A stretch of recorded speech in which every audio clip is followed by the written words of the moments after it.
નમસ્કાર વિદ્યાર્થી મિત્રો, હું છું વિજય પ્રજાપતિ અને આજે આપણે જોવાના છીએ સ્વાધ્યાય 2.2 નો 7મા નંબરનો દાખલો.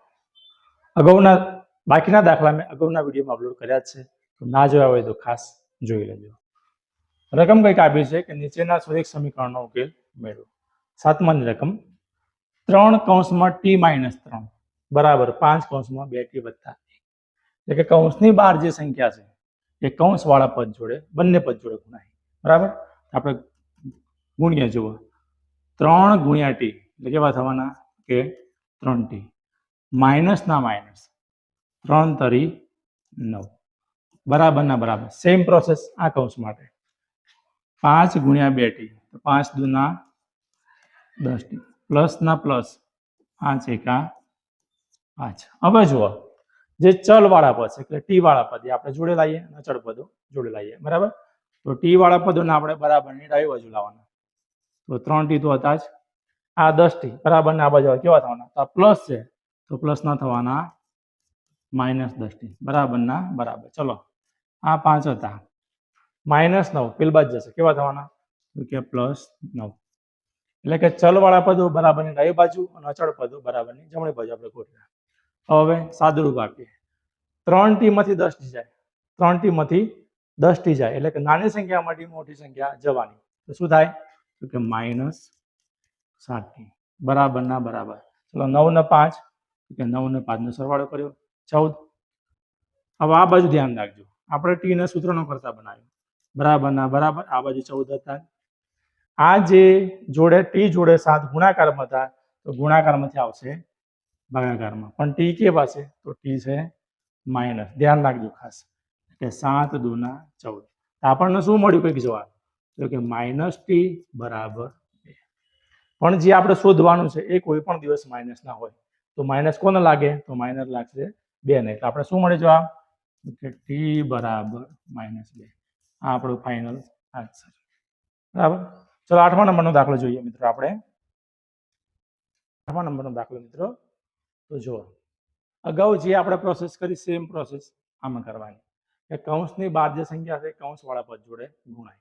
એટલે કે 15 ગુણ્યા y બરાબર 15y, માઇનસના માઇનસ 15 ગુણ્યા 4 15 ચોકના 60. ચલો, માઇનસના માઇનસ 2 ગુણ્યા y એટલે 2y.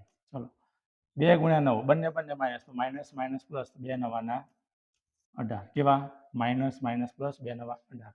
ચલો, પ્લસના પ્લસ 5 ગુણ્યા y એટલે 5y અને પ્લસ 5 છંગના 30 બરાબર 0. આપણે 0 મૂક્યું છે, બરાબર, એટલે લખી નાખીએ. હવે શું કરવાનું? તો કે હવે ચલ વાળા પદો બરાબરની ડાબી બાજુ રાખવાના. બધે બધા છે બરાબર, બરાબરની ડાબી બાજુ. તો ચલ વાળા પદને આપણે ડાબી બાજુ રાખીએ અને અચળ પદોને જમણી બાજુ લઈ જઈએ. તો ચલ વાળા પદોને ભેગા કરીએ કે 15y -2y વત્તા 5y બરાબરના બરાબર. ચલો, આ બાજુ અચળ પદો લઈ જઈએ આપણે, એટલે કે 30 કેવા થવાના? તો કે -30 થવાના. 18 પણ પેલી બાજુ જવાના, કેવા થવાના? તો -18 થવાના. અને -60 બરાબરની પેલી બાજુ જાય તો +60 થાય.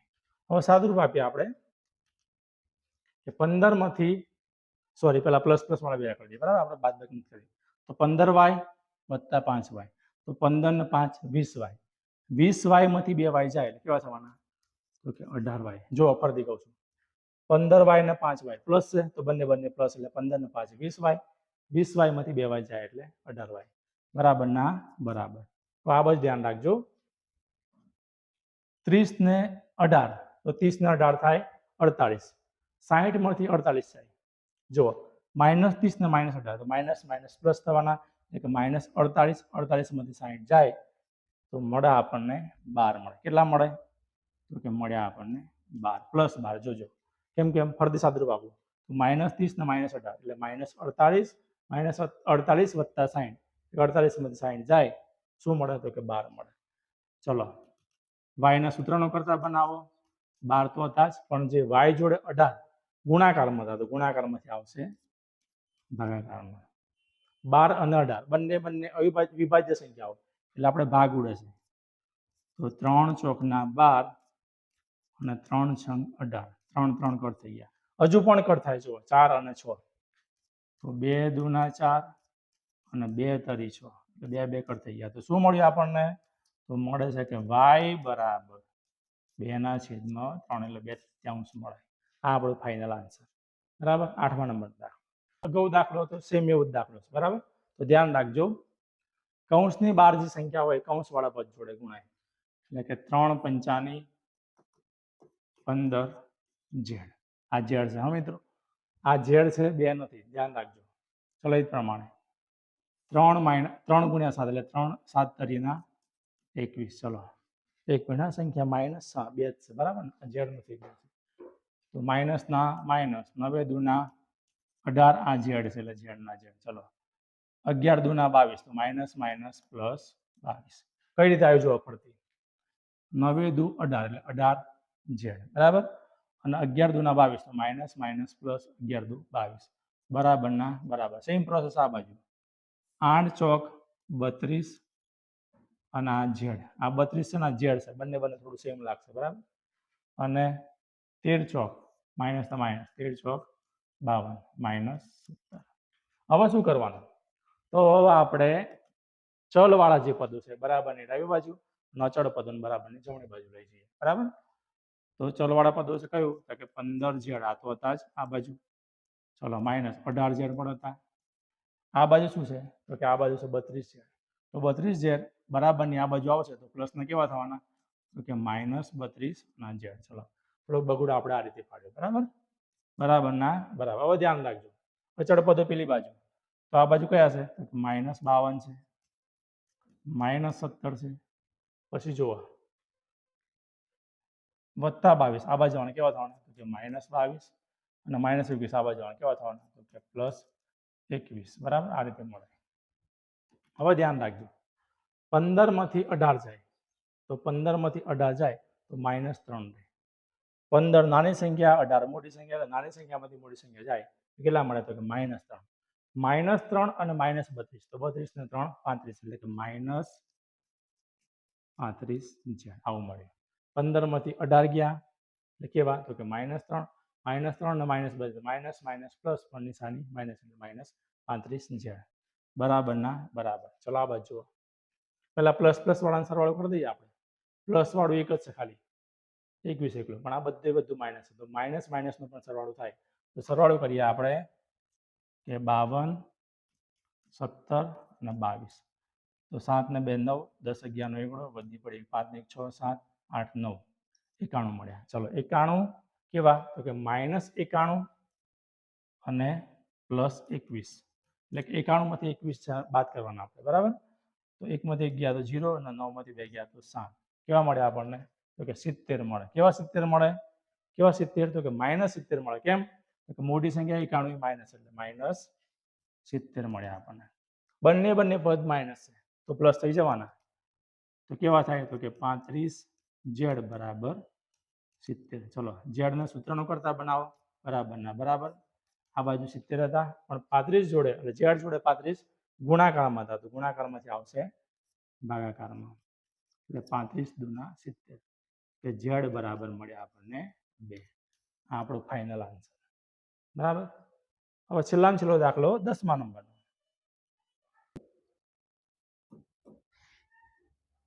કે 0.25 કૌંસમાં 4f - 3 બરાબર 0.05 કૌંસમાં 10f - 9. ધ્યાન રાખજો, કૌંસની બહાર જે સંખ્યા છે કૌંસવાળા બંને પદ જોડે ગુણાય. એટલે કે 0.25 ગુણ્યા 4f તો 25 ચોક 100 1.00f. 25 ચોક 100 પણ 0.25 એટલે પોઈન્ટ પછી બે સંખ્યા મૂકવી પડે. માઇનસના માઇનસ 25 તરી 75 પણ કેવા? તો કે 0.75 પોઈન્ટ પછી બે સંખ્યા એટલે મૂકવું પડે પોઈન્ટ. 0.05 ગુણ્યા 10 તો 10 પંચાની 50 એટલે 0.50f માઇનસના માઇનસ. 0.05 ગુણ્યા 9 9 પંચાની 45 એટલે 0.45. હવે ચલવાળા પદો બરાબર ડાબી બાજુ એટલે 1.00f તો હતા જ. આ 0.050 આ બાજુ આવશે. કેવા થવાના? તો 0.50 આ માઇનસ થવાના. બરાબર. પ્લસમાંથી આ બાજુ શું છે? તો કે -0.45 ના માઇનસ 0.75 બરાબર મિલ બાજુ જવાના. કેવા થવાના? તો કે 0.75. ચલો 1.00 f માંથી 0.50 જાય તો શું વધે કે 0.50 f વધે. -0.45 વત્તા 0.75 તો -0.45 નાની સંખ્યામાંથી મોટી સંખ્યા બાદ થાય એટલે કે 0.45 માંથી 0.75 બાદ થાય તો 0. કેટલા વધે તો કે 0.30 વધે. 0.3 લખાય બરાબર ને. એટલે કે આપણે લખીએ f ના સૂત્રનો કરતા બનાવીએ અંશમાં મળે આપણને 0.3 f જોડે ગુણાયેલા છે 0.50 તો ગુણાકારમાંથી આવશે ભાગાકારમાં એટલે કે 0.50. હવે ધ્યાન રાખજો ચલો આપણે પોઈન્ટ દૂર કરીએ બરાબર તો f ના f 0.3 છે એટલે પોઈન્ટ દૂર થાય બરાબર. પોઈન્ટ પછી એક સંખ્યા તો પોઈન્ટ પછી એક સંખ્યા એટલે 10 કઈ આવે કે 10 આવશે છેદમાં. એ જ પ્રમાણે આ બાજુ પોઈન્ટ દૂર કરીએ તો 50 તો પોઈન્ટ પછી બે સંખ્યા કઈ આવશે તો બે સંખ્યા આવશે અંશમાં બરાબર. તો ચલો એક મીંડું ઉડી ગયું. ચલો બીજું મીંડું ઉડ્યું તો મળ્યું આપણને કેવું કે અંશમાં મળે છે f બરાબર 3 છેદમાં મળ્યા 5. હવે 3/5 આને આપણે તમે ભાગાકાર કરીએ એટલે 3/5 ભાગ ના ચાલે એટલે કે 0.45 મીંડું 5 6 30 તો કેવા મળ્યા આપણને તો f બરાબર 0.6 મળે. એમ તો આ જવાબ પણ ચાલે બંને જવાબ રેડી પણ આપણે સંખ્યા પોઈન્ટમાં એટલે આપણે જવાબ પોઈન્ટમાં લાવવો પડે બરાબર. તો મિત્રો છેલ્લો દાખલો સ્વાધ્યાય 2 થેન્ક યુ મિત્રો મળીએ નેક્સ્ટ વિડીયોમાં.